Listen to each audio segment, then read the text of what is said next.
Hello, and welcome back. Today we'll be discussing episode number 53 of the Teni Dicely campaign, Weight of the World. So this session began with the party accompanying Charity Cozybug into Frostjaw Tower, the home of the Arturian Knights. The party joins Charity as she heads up to the Armadon's office, kicking Baldane Talbrack out, and when they're finally alone, she reveals to the party that she is not the real Charity Cozybug. She is Faye Applebutter in the body of Charity due to a mishap with Alumbrite technology. But that's all she tells them at the moment, as she kind of wants to discuss this in a more private location, hence why she tried to meet them at Smallkeep. With that, the party splits up.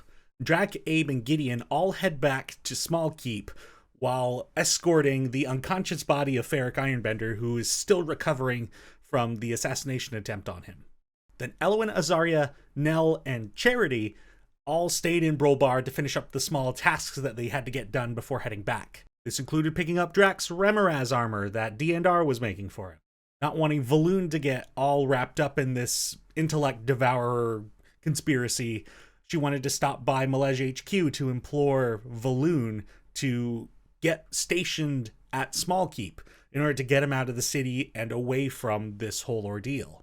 Interestingly, Charity stays at Malege HQ for a reason she doesn't disclose, while the three, Azaria, Nell, and Elowyn, head over to Nivara's home, where Nell collects all the essentials that Nivara is going to need during her stay with them at Smallkeep. Afterwards, Charity teleports the four of them back to Smallkeep. This session involves a lot of zone of truthing people to make sure that they're not intellect devourers, so once everyone gets back to the keep, Drac begins performing these interviews, notably with Mikulek, the Silver Dragonborn steward of their keep, as well as Charity Cozybug herself.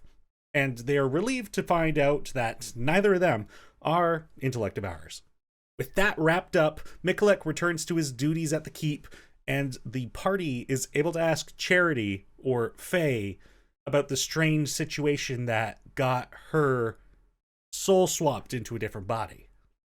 For the purposes of confusion, I'm going to continue to refer to the individual that has been present in this campaign as Charity, and then the other individual who used to be Charity as the real Charity. Charity tells the Seekers that while civilization was still underground, a group of individuals were led to an Alumbrite ruin where this Alumbrite soul-swapping technology caused a bunch of body swapping, and Faye ended up in the body of Charity. The real Charity ended up in the body of a half-elf woman, and whoever ended up in Faye's body was shortly afterward struck down during an ambush attack.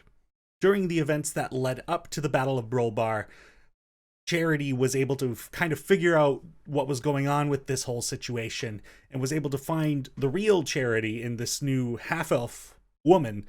And after the battle was done, Charity wanted to help the real Charity reclaim her body. Unfortunately, this procedure or experimentation, whatever it was that had happened, ended in disaster. And so this ended up leading Charity to outlaw Salarmancy, or soul magic, to being outlawed within the Ascendancy due to its dangerous nature. The Seekers also ask Charity if she might have any ideas on how they can protect themselves from these brain things that have been going around, and she suggests some possible wards or abjuration magics, such as those that protect from the forces of evil, as she views these things definitely as aberrant creatures. Otherwise, she says she'll do more research and see what she can find to help them. Elowyn then also takes Charity to look around the keep, as this had actually been her home back when she was Faye, along with Kardrak and Pascalis. And in that tour, they eventually get to Elowyn's room, where Charity gifts Elowyn with a magical robe. When Elowyn attunes to this gray garment, the runes that line the edges of the robe, as well as the main runes on the back of it, all glow this fiery orange-red color. And Charity reveals that this means that Elowyn has a good heart, or more mechanically, is a good alignment. Charity also offers that this robe may give Elowyn some guidance, which Elowyn is quick to find out what that cryptic message means. So later that night, Elowyn has an out-of-body experience and ends up on the astral sea. She's greeted by an ethereal suit of armor with only energy in the vague shape of a humanoid inside it, and it introduces itself as Arturos. And Elowyn is immediately suspicious and hesitant of the otherworldly being. And honestly, I cannot blame her due to all of these pacts and bargains and deals with these otherworldly entities she's had before. Eventually, after much reassurance from this individual, Elowyn follows them through this building that builds itself up in front of them, made out of starlight and the night sky given solid form, while it simultaneously deconstructs itself behind them as they leave areas of whatever this cathedral-like building is. Eventually coming to a throne room where the sky rumbles with thunder and a lightning bolt strikes down onto the throne, and there materializes this elven-looking woman, the deity of magic, the Arquette. The Arquette tells Elowyn that the robe she had attuned to earlier that day was actually a gift from her to Charity Cozybug, and it was Charity Cozybug that was asking the Arquette for a favor in helping Charity to find a way to break Elowyn's curse. Seeing as Elowyn has a good heart now, as revealed by the robe, as well as a lot of the Arquette seeing themselves from their mortal time on the material plane in Elowyn, decided to give some information that Elowyn could very likely break their curse with the use of clerical magics, notably a spell to break curses. However, it might require a few applications in succession, and even then, they'd only have one shot at breaking that curse through that method, and probably would have to fight the stranger itself. In any case, there would be consequences to breaking that contract.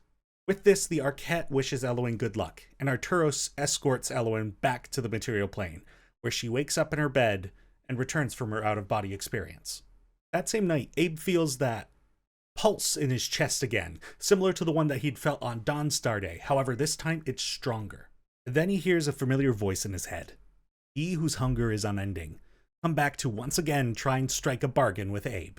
Hunger, to shorten it, tells Abe that this pulse is cause of Abe's enemies, not the followers of Malden.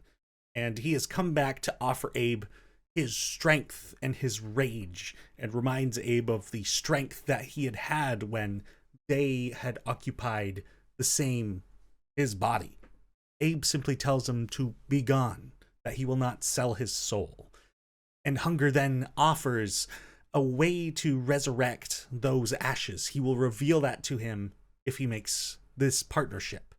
But Abe rejects his offer, and with a sense of finality, banishes Hunger from his mind. After a heavy night of interesting dreams and visions and events, the Seekers notified the Small Keep staff that they're going to be performing a Zone of Truth interrogation on all members of the staff, similar to what they did with Mikulek and Charity, just to confirm that nobody's an intellect devourer. And it seems at the moment, and with probably great relief, that none of the staff are intellect devourers. Afterward, a guard informs Nell that Ferric has regained consciousness. The Seekers interview the former Armadon of the Arteria Knights, where he gives his recount of what had happened in the encounter between him and Hillip. Ferric tells them that he had gone to Hillip's office after being informed by Draken Azaria to kind of get a read on him, but not to take any drastic action at that time.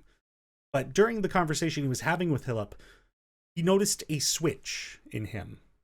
How after he had told Hillip that the Seekers had found his missing hawk, Hillip got up from his desk and swiftly pulled a knife and attempted to, though sloppily, murder Ferric. Ferric being a more militant kind of man, he was easily able to defend himself. However, this did result in the Learned's death, and so he submitted himself to arrest afterward.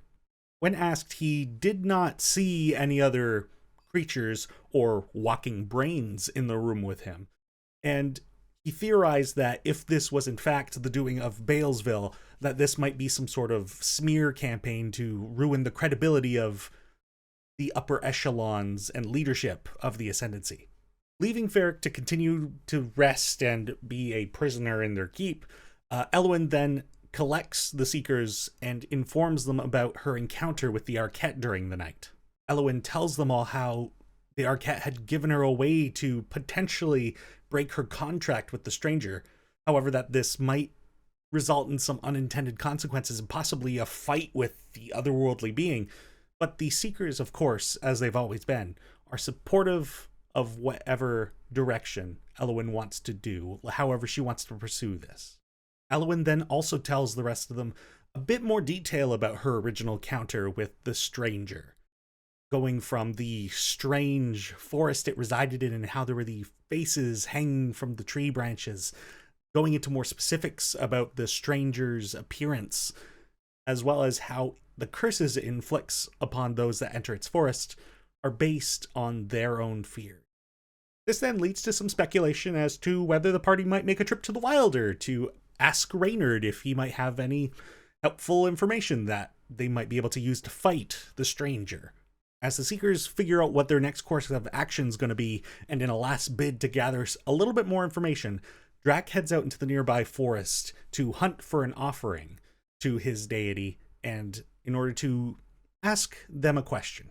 Drac performs his ritual and asks his question of his deity, Vishti, whom is one of the heads of the deity he thought he had been revering. The question he asks, where will the creatures that we are seeking be in the next 7 days? The response he gets, they are heading home.